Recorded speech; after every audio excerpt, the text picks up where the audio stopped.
Welcome to Subha's Cuisine. நான் உங்கள் சுபத்ரா கிருஷ்ணராஜ்.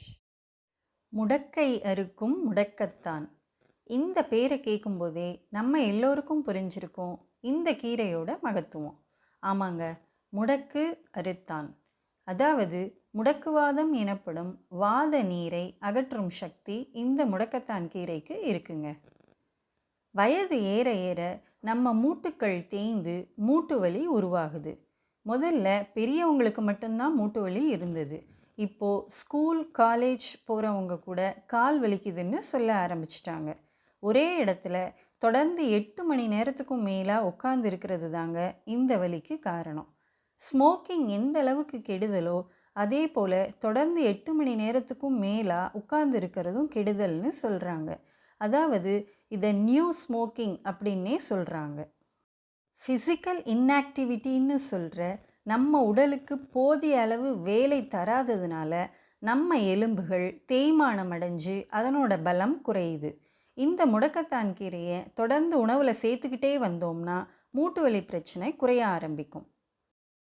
மேலும் அலோபீஷியா எனப்படும் கொத்து கொத்தாக முடி கொட்டி வழுக்கை விழுந்தவங்களுக்கு இந்த கீரையை எண்ணெயில் சேர்த்து காய்ச்சி தலைக்கு தேய்க்கும் போது முடி வளர ஆரம்பிக்கும். மேலும் இந்த கீரையை டீ நீராக்கி தினமும் எடுத்துக்கும்போது ஆஸ்டியோபோரோசிஸ், ருமட்டாய்டு ஆர்த்ரைட்டிஸ் எனப்படும் எலும்பு தேய்மான பிரச்சனைக்கு ஒரு தீர்வாக இருக்குது. அது மட்டும் இல்லாமல் கவுட் எனப்படும் நிலை, அதாவது உப்புக்கள் ஆங்காங்கே தேங்கி மூட்டுக்கு மூட்டு வலியை உண்டாக்கும். இந்த கீரை அந்த உப்புக்களை கரைத்து வெளியேற்றும் தன்மை கொண்டது. எனவே இந்த முடக்கத்தான் கீரையை எப்படியாகிலும் அவ்வப்போது உணவில் சேர்த்து கொண்டே வர வேண்டும். இப்போ இந்த முடக்கத்தான் கீரையை வச்சு ஈஸியாக எப்படி தோசை செய்கிறதுன்னு பார்க்க போகிறோம். முடக்கத்தான் தோசை செய்கிறதுக்கு தேவையான பொருட்கள்: முடக்கத்தான் கீரை 1 கப், சீரகம் 1 ஸ்பூன், பச்சை மிளகாய் 3, மிளகு அரை டீஸ்பூன், பெரிய வெங்காயம் 1 கப், கறிவேப்பிலை. முதல்ல இந்த கீரையில் இருக்க இலைகளை மட்டும் சுத்தம் பண்ணி எடுத்துக்கணும். அப்புறம் இதில் இருக்க இந்த விதைகளை நீக்கிடணும். இந்த தோசைக்கு நாம் தனியாக மாவு அரைக்க வேண்டிய அவசியம் இல்லைங்க. நாம் வழக்கமாக செய்கிற இட்லி தோசை மாவு வச்சே இந்த தோசையை செஞ்சிடலாம். ஒரு மிக்ஸி ஜாரில் 1 கப் முடக்கத்தான் கீரை, 3 பச்சை மிளகாய், 1 ஸ்பூன் சீரகம், அரை ஸ்பூன் மிளகு இதையெல்லாம் சேர்த்து தண்ணி விட்டு நைஸாக அரைச்சிக்கணும். இதை கலக்கும்போது மாவு நல்லா புசு புசுன்னு வரும். இன்னும் கொஞ்சம் தண்ணி தேவைப்பட்டால் சேர்த்து கலந்து விடுங்க. ரொம்ப சாஃப்டாக இருந்தால் ஒரு 2 ஸ்பூன் அரிசி மாவு கூட சேர்த்துக்கலாம்.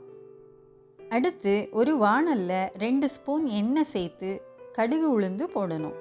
அது பொரிஞ்சப்புறம் சிறிது கறிவேப்பிலை, பெருங்காயத்தூள், மேலும் வெட்டி வச்ச வெங்காயம் இதெல்லாம் சேர்த்து நல்லா பொன்னிறமாக வதக்கணும். வதங்கின வெங்காயத்தை மாவில் சேர்த்து நல்லா கலந்து விட்டுடணும். இப்போ பாருங்க, நம்ம முடக்கத்தான் தோசை மாவு பச்சை பசையில்னு எவ்வளோ அழகாக ரெடி ஆயிடுச்சு. இந்த முடக்கத்தான் கீரை அதிக நேரம் வேகும்போது அதன் சத்துக்களை இழந்துடும். அதனால தான் பச்சையாகவே அரைச்சி மாவில் சேர்த்துக்கிறோம். தோசை வேகும்போது கீரையும் சேர்ந்து வெந்துடும். இப்போது தோசைக்கல் சூடானதும் ஒரு கரண்டி மாவை வார்த்து சுற்றிலும் எண்ணெய் சேர்த்து மூடி போட்டு வேக விடணும். இப்போ பாருங்க, ஒரு பக்கம் நல்லா வெந்துடுச்சு. இதை திருப்பி போட்டு எடுத்தோம்னா நம்ம முடக்கத்தான் தோசை தயார். என்னங்க, பேசினது போதும் சாப்பிடலான்னு சொல்கிறீங்களா? ஆமாங்க, இப்போ தோசையை சுவைக்கிற நேரம் வந்தாச்சு. இந்தாங்க, சாப்பிட்டு பாருங்க. இந்த கீரை ஈஸியாக கிடைக்கக்கூடிய ஒன்று தான். கீரைக்காரங்க கிட்ட சொல்லி வச்சா அவங்க கொண்டு வந்து கொடுத்துடுவாங்க. வீட்லேயும் இதை ஈஸியாக வளர்க்கலாம். கண்டிப்பாக செஞ்சு பாருங்கள். வாழ்க வளமுடன்.